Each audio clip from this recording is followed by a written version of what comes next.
Okay. Seems like we are recording.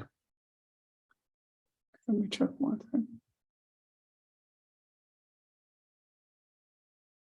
So we're delighted to welcome Tibor Kiss here of DeltaRay. And he has a tool that he's been developing, which is called MesoSim, which allows simulation of the results of option trading strategies.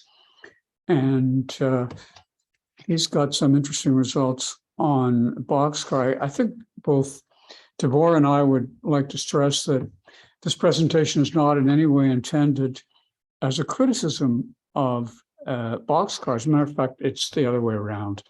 BoxCar is such an excellent strategy that it attracts a lot of attention. And we encourage people to look at it on Aeromir as well for the original version. We're not necessarily trying to improve it, just trying to find results that we can iterate over parameters and see what we can do.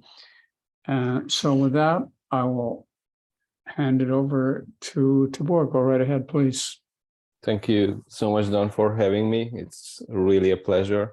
I'm a big fan of this meetup group, and it means a lot that I can present here the foundings of BoxCar.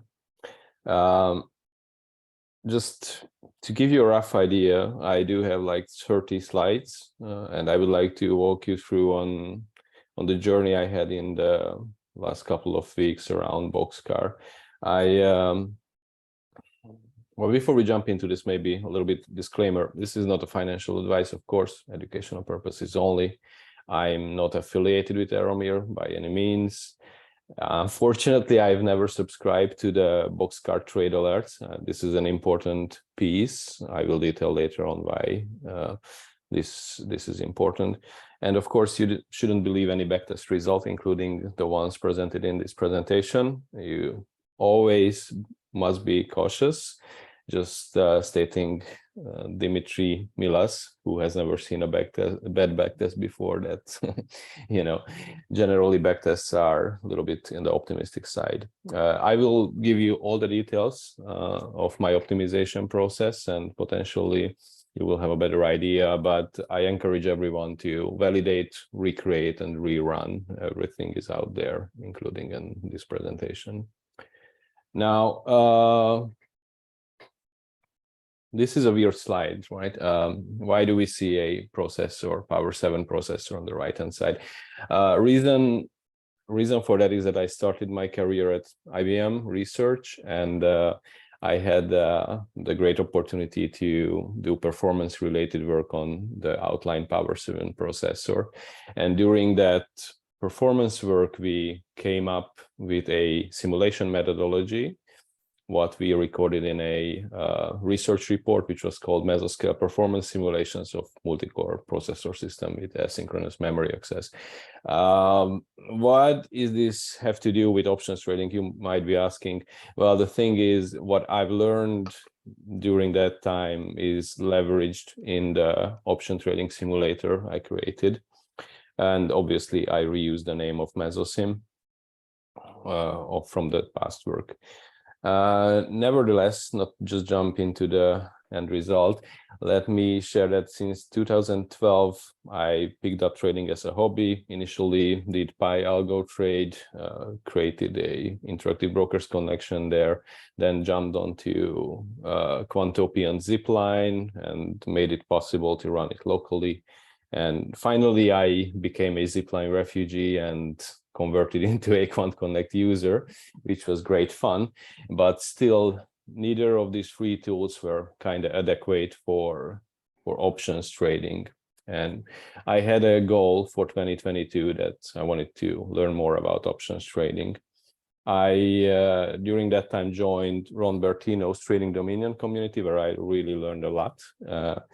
I learned about income trading strategies, and besides the trading strategies, I've learned that backtesting is really time consuming.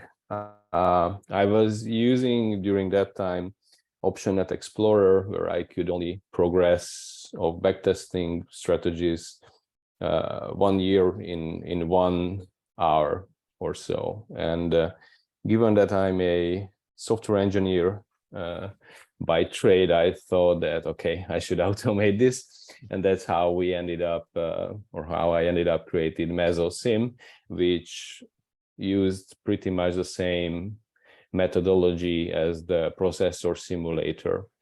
You might be wondering what that is. Well, I just only modeled the interesting parts and I ignored the rest, such as execution is completely missing from the simulator. It is not meant to be used as a auto trading framework. And because of that, plenty of complexity is removed, and I could create a simulator which is, I think, very, very fast compared to others. Once the simulator was in place, I wanted to basically study various option trading strategies.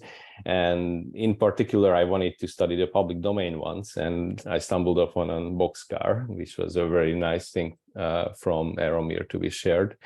So I simulated it and I thought I should optimize it to meet my trading style, which is probably on the more lazy side. I don't really like doing a lot of adjustments. I like to, just kind of have a set and forget type of trade. And the couple of the next slides are just showing this journey to you. So a quick overview on BoxCar. As far as I know, the original author of BoxCar is Dan Harvey. He created this trade circa 2020. And as far as I learned from YouTube videos, the Weird Door trade, which is a 14-day symmetrical iron condor, was the basis of this trade. He further optimized this. Quoting Dan's words from the YouTube videos, it has the benefits of low buying power requirements so that you can use it in an IRA account. It has positive theta, so it's like an income trade if you wish. It has low vega, delta, and a very low gamma. And basically, I've learned about this trade using the next 3 YouTube videos, but you can also look it up. But I will, 2 YouTube videos and 1 trade alert. I will share the slides after the presentation. It's important to know that Aeromir has a BoxCar trade alerts, which contains all the necessary details for you to execute the trade. I have never signed up for this, unfortunately. I just taken the 2 videos and try to, if you wish, reverse engineer the trade to some extent. Now, this is probably my summary of the trade. If you ask Dan or Tom, I believe they have much more subtle steps to initiate the trade. Probably there are some discretion in this, but my understanding is that you need to enter the trade every Thursday or Friday, and you need to select 7 days till expiration, so essentially weeklies. And you put on a put credit spread and a put debit spread. The short part of the put credit spread is at around 10 to 12 delta. It's not kind of exact. I think Dan is outlining the strike for the short based on move, and the long is 25 points below the short. Now the put debit spread is basically 1 to 3 strikes out of the money, and the short part is a little bit a tricky one. You need to select this as such that you basically end up as much position delta as many lots you have for the trade. For instance, for a 10 lot trade, you should end up at position delta at +10. And that's what you can find in Optionet Explorer. That's how it looks like. It's, I think, a nice looking trade. You see, when we set this up, the theta was around 300. Gamma is indeed low, and we have a nice hump at the left-hand side of the chart. Now, BoxCar trade comes with a set of adjustments what Aeromir provides as part of the trade alert service. And as I mentioned, I never signed up for the trade alert service myself. I made a try to understand it based on the videos, but to be completely frank, I wasn't kind of able to set a good set of rules on this. So I thought I should only take the stop loss and take profit part of the trade. Obviously, this decision had a negative impact on the trade. I will show it why that's the case. This is, I think, where we need to be very careful to outline that the trade I have simulated is not the original BoxCar trade, right? With, I think, Dan's and Tom's guidance, you will definitely end up in a much more profitable trade. And this is the slide which proves it. I just taken this from Aeromir's website. Their year-to-date annualized return is, I think, 26%. And for December month, you can see that it's fairly profitable. Now, sharing my results without any adjustments just shows that this trade works really, really nicely after COVID and until we hit the sideways market of 2022. You can see a very nice profit on that area, but it indeed suffers during COVID and in 2022 market. And I presume with a trade alert service, you have all these can be mitigated to some extent. But this is actually my baseline. This is the best information I had on the trade. And I noted that we do see a overall 25% compound annual growth rate. The max drawdown during COVID time is 47.43%. Sharp ratio is a little bit below 1. And we do see alpha and 0.64 beta for this type of trade. Now, I wanted to understand a little bit better the trade structure, so I turn into Greeks and see how delta, gamma, theta, and vega behaves for this trade. As you might recall, the trade at initiation for a 10-lot trade will end up at 10 delta, and that's why you see this wiggling on the delta chart. It basically just moves between +10, -10, and there are, of course, extremes where it goes maybe about 65, even in some cases. That caught my attention. I thought that based on my understanding on RON scores and also other income trades, I thought it would be desirable to have something like a trade which has a more neutral delta state overall. I made a note of that, and I wanted to come back to that later during the optimization phase. As also you can see in the gamma, it's I think pretty contained as such that you see 0.5 to -2 gamma. Interesting enough that after, before COVID, you see a much wider gamma range, and after COVID happens, in the nice period, you have gamma between 0.5 and -0.5.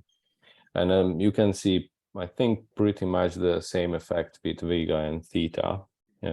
But with theta, I realized that there are certain cases when theta becomes negative, which was interesting to explore later. I found that kind of counterintuitive. Why is theta becoming negative in a income trade? So I made some steps to further analyze this.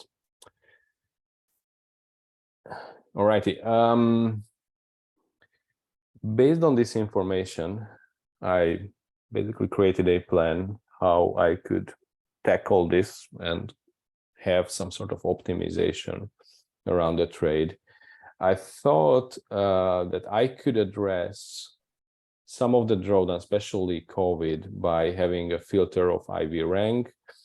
obviously, when you are sitting through a COVID period, you potentially are not entering after a big market crash. And the best proxy for me was the IV rank itself. Also, there is anecdotal evidence based on various income trades that they are performing better in down days, up days, very down days, neutral days, and whatnot. So I wanted to investigate that. That's what's called market state.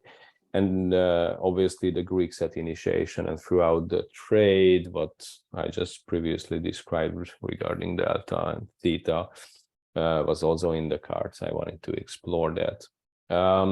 Profit target and stop loss was step 2 for me, if you wish. I wanted to have like a solid baseline with optimized parameters, then find the best profit target and stop loss for the given trade. And the fun part was to basically play around with other asset classes, which wasn't super successful, but I will come back to that a little bit later. I try to outline the optimization process, what I've learned throughout the years, how to do this effectively, and try to, you know, make a drawing of this. So this is what you can see on this screen. It starts with creating a baseline run, which in my case was the BoxCar trade without any adjustment. And next step would be identify parameters what I would like to tune and define a range for each parameter. You can think about these 2 steps as maybe delta, and initial delta would be one of such parameters, or delta cutoff when we are exiting the trade early. That would be the parameter itself, and the parameter range would be something like from 10 till 100. Similarly, we can create same setup for IV rank. We are only entering if IV rank is below 90, 80, 70, 60, and so forth. The key part of this, though, is that I'm iterating over each parameter, but only changing one. I think this is kind of like common practice, although at the beginning it was counterintuitive to me. As I mentioned, I have a software engineering background, and I would potentially jump and brute force try every parameter with every other parameter, but that's not the reasonable thing in here, because if you brute force it, it will be very difficult to learn what parameter does what, right? So what I'm proposing and what I've done in here is just changed one parameter, created a run, recorded the result, and iterated through on each parameter, range for each parameter itself, and then come down to analyze all the results. And in case if I find or identify a useful set of parameters, I wanted to combine them with the expectation that the combined run will perform better than any of the, you know, single parameter change in the system. And once the combined run is complete, I wanted to validate that in sample, meaning that I'm using the same data what I've used in for each parameterization part at the beginning. If it still looks good, then I do a out of sample validation, but I only do that once. And the reason I'm doing that is because, well, out of sample data is precious according to Tim Masters, and I do believe this statement, so we should really not use that data so much. In the BoxCar NG trade, I only did exactly one validation for the out of sample data.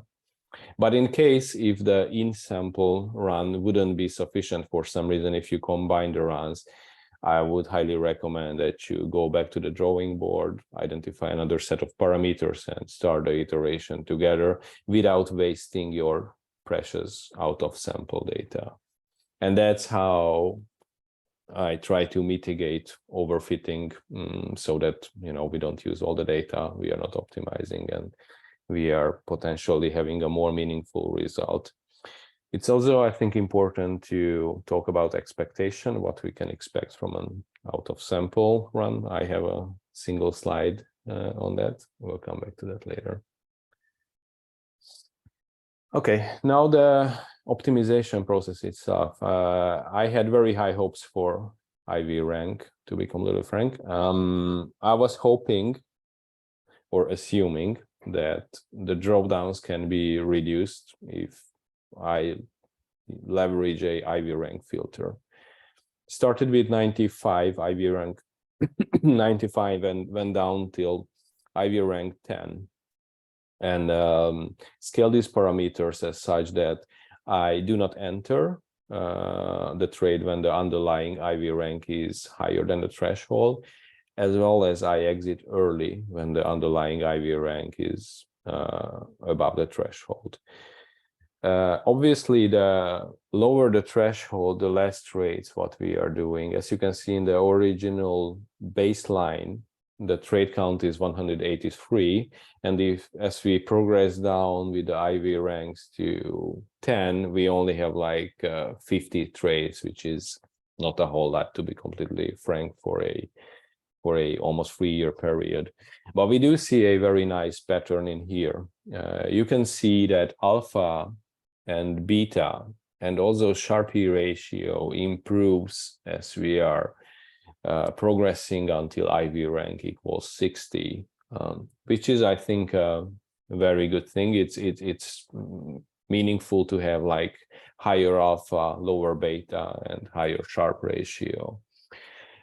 You might be tempted to look for IV rank equals 30 because that's where the Sharpie ratio is highest, but I didn't take that for 2 reasons. One is that the number of trades are, I think, well, reduced to 129, which is a lot less than 186. And also I found it suspicious that alpha stopped improving after IV rank 60. So I decided to go with IV rank 60. And overall, I found this experiment as a success, if you wish. Scaling IV rank helped this trade, and we reached Sharpie 1.2. The max drawdown reduced from 56.8% to 37.4%, which is, I think, getting into a acceptable range. It really depends on your trading style. And also the yearly return has improved to 49%. Okay. Now moving to timing the entry based on the underlying state. As I mentioned, there is anecdotal evidence that you should enter trades on down days or up days, and I wanted to make a try with that. I made a couple of cases. I defined my down days when the underlying price is below yesterday's close, right? So say we would like to enter, or we are considering entering a trade at 2 p.m. We are looking at the underlying SPX price at 2 p.m. and comparing that to yesterday's close. If it's below, then we are entering the trade, essentially basically filtering for days as such when the underlying is below yesterday's close.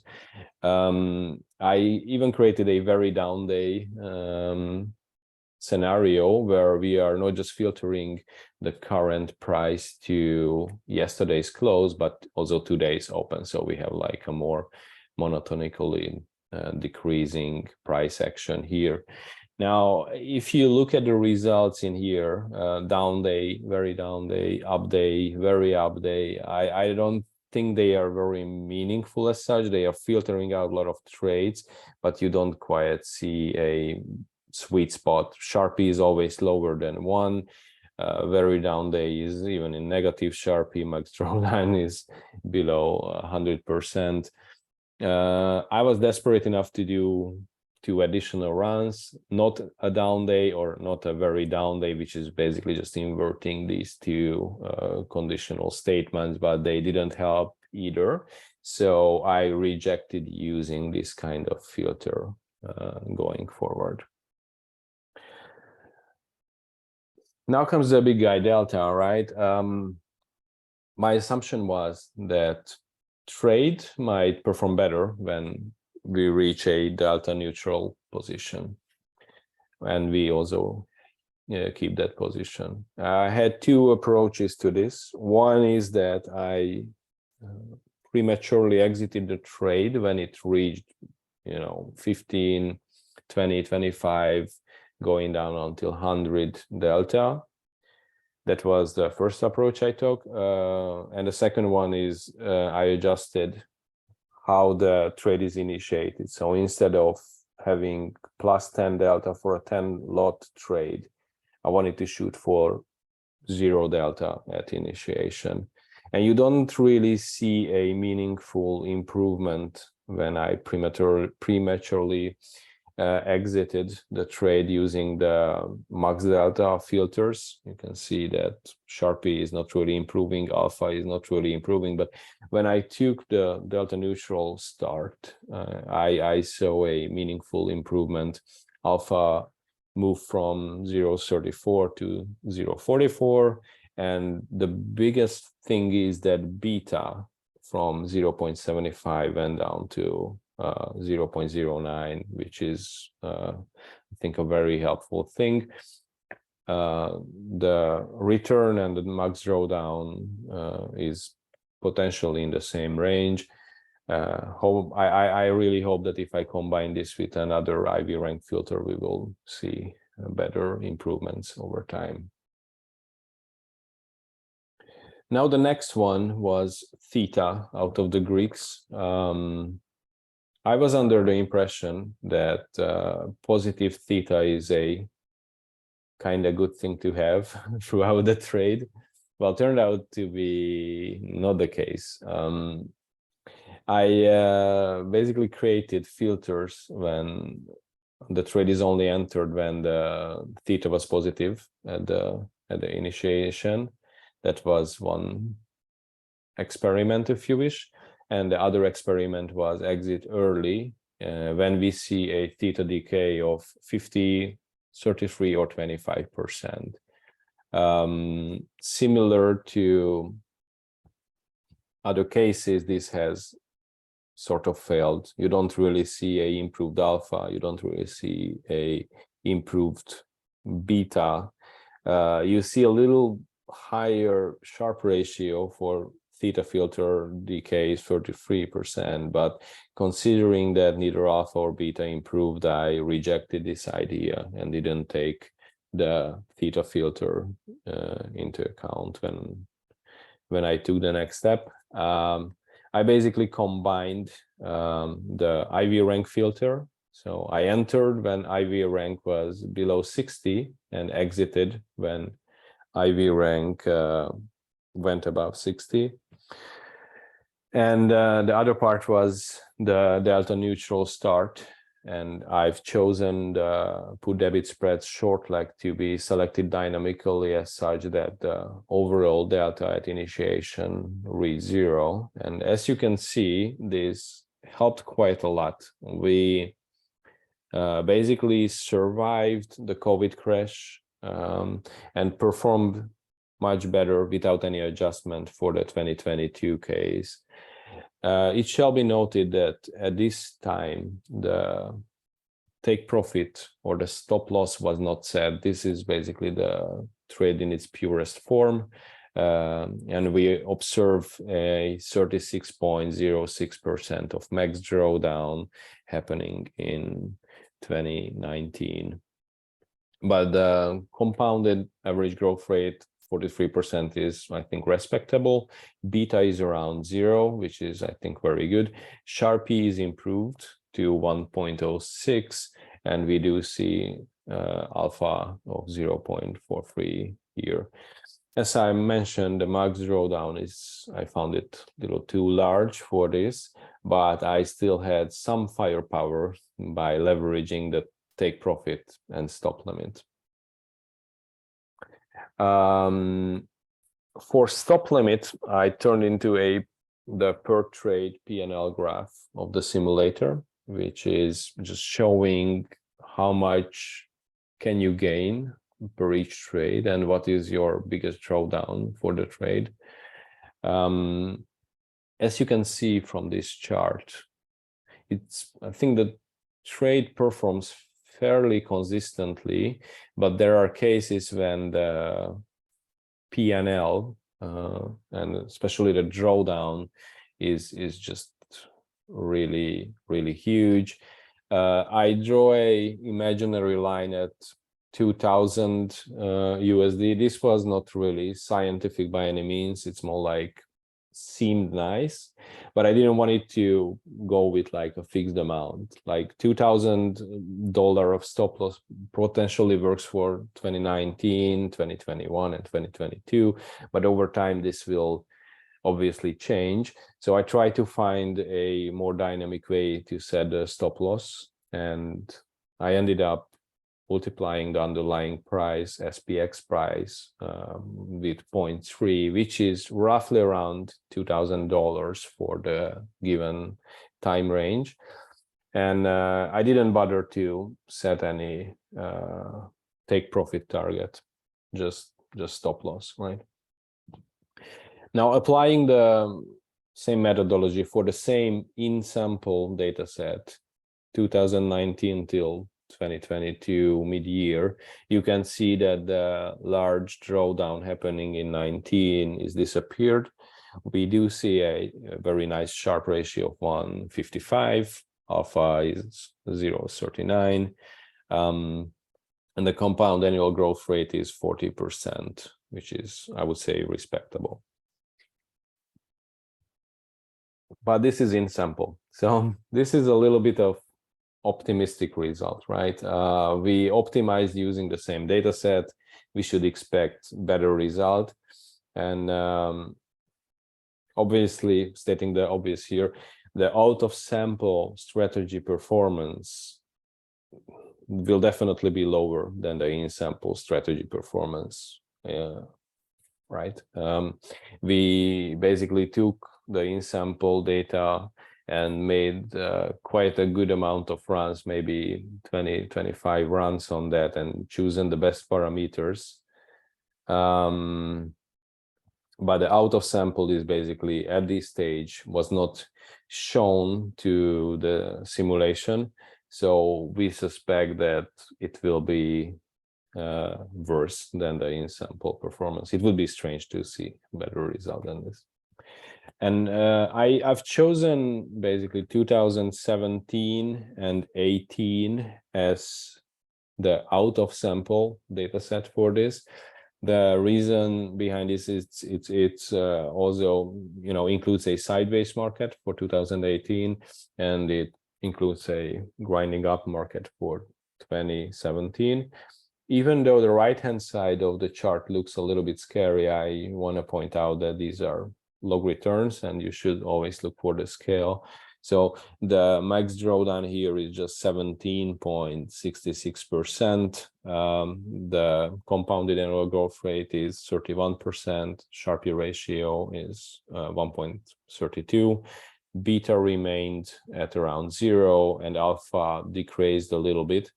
And I was kind of happy about this result. It degraded, obviously, but it's shown good result. And this is, you know, the interesting part. You need to either believe or validate yourself, but I only made a run on this out of sample data once. It was not optimized on that one. How can you validate this? Well, for you, the easiest would be to go further back in time and take maybe 2020 to 2017. But that will be challenging due to the fact that some of the definition of the trade is relying on fixed points, such as 25-point wide put debit spread, which might not be applicable for earlier times. I see a question in the chat. Was the 2K SL filter based on a certain number of lots? This was basically the whole simulation was for the so-called 10-lot trade. And the 2K is basically just exiting the whole trade at once. It's not, you know, it's basically a overall stop limit for all the legs combined. I hope this answers your question. Okay, now the fun part. I wanted to see if this works in other unrelated asset classes, and unfortunately, I didn't have all the time due to some COVID sickness to completely finish this study. I wanted to go with a little bit seasonal, little bit crypto winterish trade. I basically run the same trade using Bitcoin USD and Ether USD using Deribit options. I was under the impression that it should probably work similarly. Well, this has been proven quickly that that was not the case. You can see in the two graphicons here that we do see a very huge dip at 2021. Overall trade expectancy isn't super nice. It's kind of unfortunate that I didn't have enough time to analyze this, but I do have some preliminary results. One is that, you know, this is all beta right now in MesoSim. We just ingested the first set of crypto data. We need to do more thorough validation, so data might be a problem here, but also looking at the analysis part, delta and gamma has much wider swings compared to the SPX version, and also I observed that there were some missing bits for the put credit spreads long leg, causing constant drawdowns on the trade. I believe it's worthwhile investigating this further. Is this missing bid is really the case for the crypto asset at hand, or is it more like data problem? We are sourcing this data from Deribit, so you know, everything in the cards.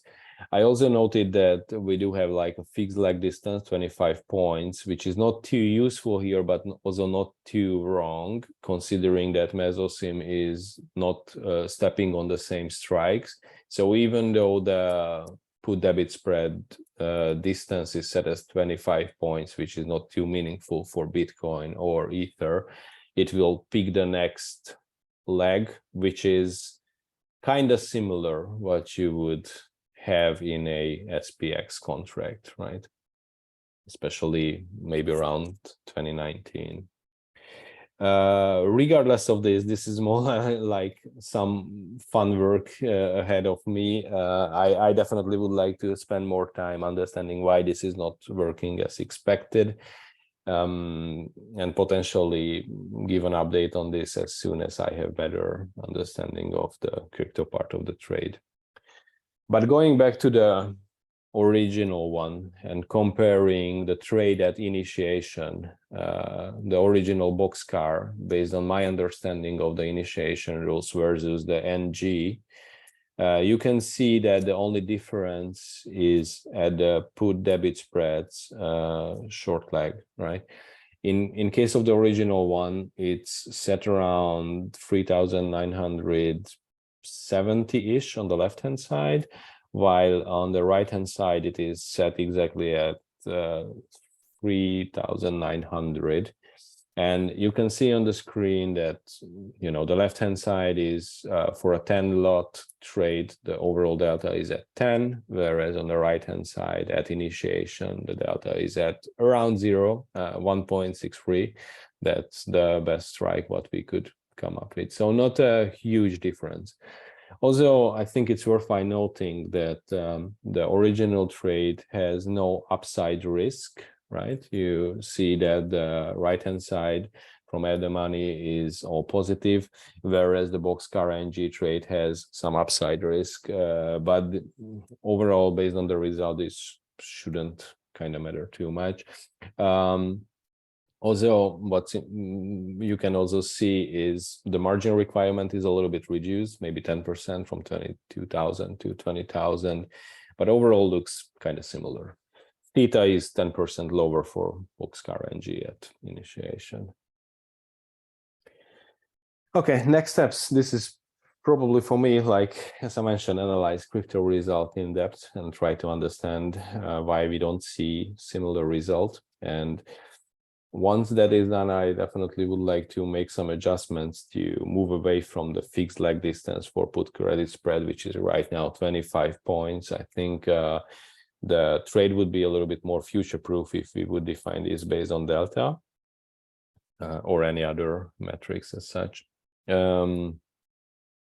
What I also find as an improvement idea is to use multiple trades in flight, or in other words, campaign mode, where you are initiating multiple trades. This is not possible with a BoxCar trade, considering that it goes on for a week and you don't really have any other chance to initiate a second trade, given that the entry rules are such that you are initiating every Thursday or Friday, and you shoot for 7 days till expiration. So you essentially have no chance to have 2 trades in flight. I found that multiple trades in flight is very useful to have like a more robust trade. That potentially means for BoxCar that we need to extend the days in trade, but I didn't have a chance to look in depth into this. And unrelated to BoxCar, I definitely would like to spend more time studying other public trades. Rhino, M3, road trip trade are on my to-do list, and hopefully I will have some updates on there. And the final part is references. So if you are interested in this, I created 2 blog posts, what you can find in blog DeltaRay.io, which is pretty much describing what I just went through in this presentation in a text form. If you would like to try out MesoSim, we do provide 25 free runs. So if you go to portal DeltaRay.io, and if you are not afraid of creating some logic in JSON, I think you can make use of it. We do have extensive documentation in docs DeltaRay.io site, which is linked in the portal. And if you would like to access the 2 studies, that's linked in the blog post, but also outlined in here. If you're wondering how you can trade this, the easiest is to look at the job definition. So the job definition is basically or language, or easy language if you wish, describing the trade itself. Using the documentation and these fields, you can easily come up with a trade plan, how to trade this. But before you do that, please take your time, try to understand this better, maybe run through this OptionNet Explorer or run it in MesoSim, up to you. I'm definitely encouraging everyone to play around before putting any money on this. If you would like to reach out to me, you can reach me in DeltaRay Slack, which is also in the portal website. So if you go to portal DeltaRay.io, you can see a Slack link in here, and you can see a set of trades, which are kind of simple ones. BoxCar is probably the most complicated one in here. And yeah, that was my presentation. Thank you so much for taking the time here. If you would like to try out our services, as I mentioned, we do provide 25 free runs, but as part of this presentation, we are providing a special discount code BoxCar, which is a one-time $60 off from yearly subscriptions, and this is going to be available until next week. Alrighty, and back to questions. Where does the option pricing data reside? I suppose you are asking this regarding MesoSim. It resides in our servers. We are sourcing the data from Cboe. We do update every day, and we do have data dating back 2004, 5-minute resolution for SPX, and we are looking to add crypto options very soon, and potentially other assets such as Wix or Russell. I hope that answers your question, Robert.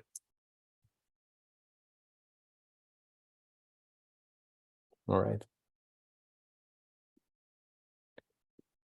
Another question on chat. I'm sorry, I can't really move this in here.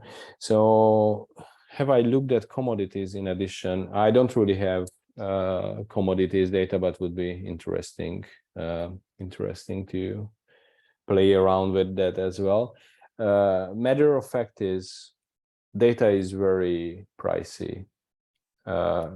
By two reasons. You need to buy from a reputable source, and for us that's SIBO, and they have like a very severe price tag on every data set we are purchasing. Additional to that, it comes with processing costs, right? The more data we have, the more data we need to store. That kind of explodes over time, and that's why we just have now SPX and crypto soon. Next question, Python interface or callable APIs to do backtesting. Now we do have, so okay, let's step one back. Whenever you use MesoSim, it feels like you are programming the backend because you are creating JSON, which is an API itself. If you are a developer, it's not too difficult for us to add you to the API itself, but we need definitely to discuss because we need to be conscious like how many backtests can be run so that API users are not overpowering the manual users as such. Over time, I think we will find means to address this, and but right now it's a case-by-case basis, if you will. Sorry, well, just one next question. Where do we put the BoxCar discount? If you do a checkout at MesoSim, if you go for the subscription page, you will end up in a Stripe purchase page, and you can put in the BoxCar discount code there. Okay, and that's all the questions I see in the chat. If you guys have any other questions regarding this, feel free to reach out to me on Slack or by email. And thank you so much for your time, and thanks Don for this. That's excellent, Tibor. I guess I can ask a question or two. Beta and alpha, I don't too often see those used in options. Can you explain what those are? Yes, so all the, let me just try to find a reasonable slide here. So all the right-hand side, Quant statistics is sourced by us by the very excellent Quant stats package. It's an open source library by Ron Arusi. Just to give him a little bit of credit in here, you can find his Python program, Quant Stats, in GitHub. And all the heavy lifting of work is done by Quant Stats for us. Now, beta is probably the easiest to understand, like how the backtest results are in sync with your benchmark. And in our case, the benchmark is SPX. Easiest to understand is such that beta 1 equals to the equity curve of SPX. So, you know, if SPX returns 1, your algo returns 1. Beta minus 1 is kind of the inverse. So when SPX returns 1, your algo returns minus 1. And therefore, and that's why if you see anything above beta 1, beta 2, maybe beta 2 is just like 2 times leveraged strategy over SPX. As far as I understand, beta is best to keep that around 0 so that your strategy is not really correlated to the underlying benchmark. In case of us, it's SPX. Alpha is basically just the excess return over the benchmark. So how much extra signal, positive signal we have over alpha. It is supposed to be positive in cases of good algos. I never saw actually any alpha above 1, to be completely frank. I think around alpha 0.3, 0.5 is reasonable. And if you see negative alpha, that's like a negative outcome from the trades. But you can find additional metrics in here, omega, information ratio, profit factor as such. which is also important to take a look. But for simplicity, I just only taken a look at alpha, beta, Sharpie, max drawdown, and compound annual growth rate. So if you compare it to the S&P for the alpha, I'm sorry, for the beta, would that be with a return on options on the beta or with the actual movement of the S&P itself? So it's basically the whole strategy performance. So you consider all the legs of the strategy and you create a return series of that, right?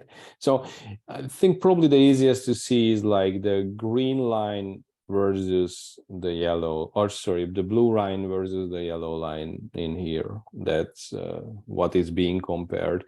The blue line is our strategy performance, consisting of all the legs and their P&L. And the yellow dotted line is just SPX performance over time. But both alpha and beta compares to the same benchmark. Okay, very good. There's some other people who've been following up with posting questions. Okay, NG stands for okay, initially it was meant to be NT, no touch, right? But NT has like a bad aftertaste after Windows NT. And what's right next to T? Well, in my keyboard, it's down below there is G. Also, there is a couple of Unix programs which are just marked as NG, for instance, syslog and syslog NG, like next generation. I don't claim that this is the next generation of BoxCar trade, but BoxCar NT just had like a very bad aftertaste for me. I'm not a very big fan of Windows NT, to be honest. You really use beta to judge an option strategy performance. Yeah, I do. I hope that's not a problem. Maybe you can elaborate why this is concerning to you. As far as I learned from the books I read, Ernie Chan, Tim Masters, and a couple of others, beta should be kept around 0. That's a marker for a good strategy. May I ask how or from where you get all option prices for your simulations? Yes, it's from SIBO. It's from SIBO Data Shop. You can go to datashop.sibo.com and you can purchase it yourself, or you can use our simulator to leverage the data what we have purchased. AS is asking, no adjustment performed in the backtest or validation. Yes, this is a no-touch trade. Just put on and take it off if IV rank is above a certain value or stop loss is hit.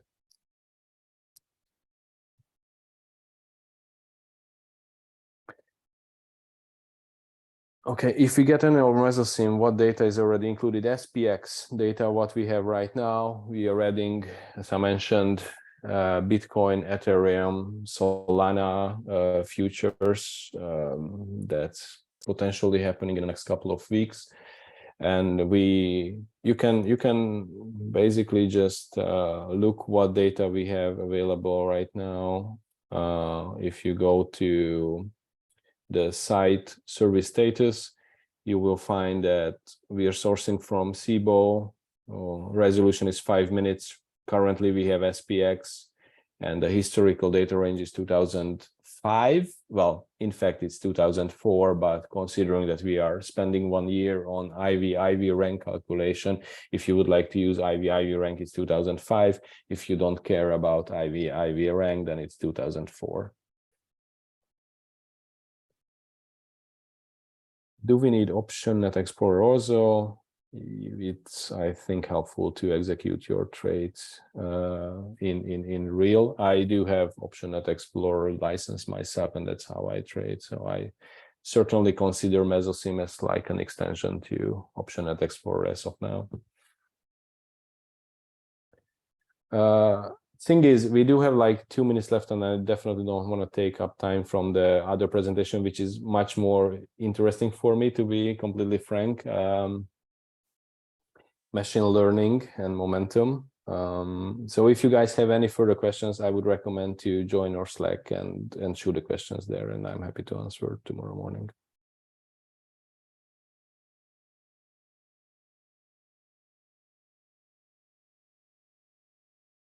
Sounds good. Thank you so much, Don, for this opportunity. It was a really pleasure to present it in here. It's definitely worthwhile, you know, spending the time here and talking to such a active and engaged crowd. Thank you so much.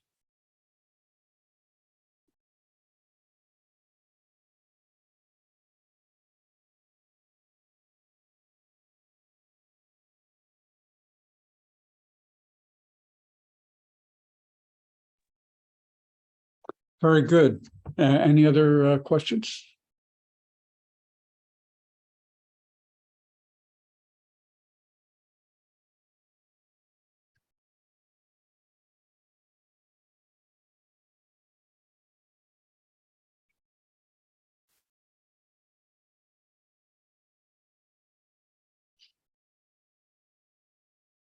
Oh, that's great. So there's the presentation. Thank you.